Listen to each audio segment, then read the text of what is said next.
I'm Wendy. I'm a manager of the residential services for West Lothian Council. The term in care would refer to a number of different definitions, perhaps more associated, the in care section is more associated with young people who are looked after and accommodated. And for a young person to be looked after and accommodated by the local authority, that could mean that they were in a foster care setting, they could be looked after and accommodated within a residential childcare setting, and that would be residential units, or for that matter it could be a residential school or a secure unit, or it could be with kinship carers. But generally when we're talking about young people looked after, it would be young people who would be subject to compulsory measures of care through the children's hearing system, and would also involve young people who are looked after at home. But the term in care itself is often referred to young people who are looked after and accommodated.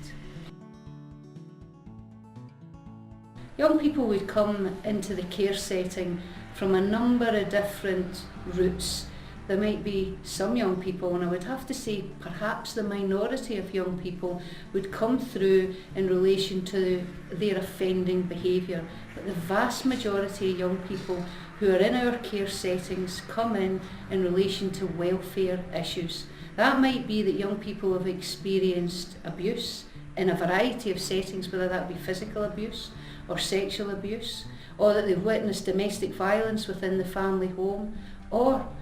that their parents are fairly chronic drug users, or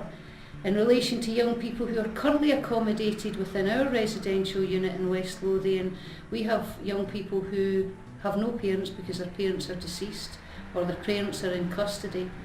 Now, these young people may also, when they present at children's hearings, may present with some level of offending behaviour or challenging behaviour, but all too often this offending and challenging behaviour, the root of it is because of the experiences that they've had in their very early years in terms of quite abusive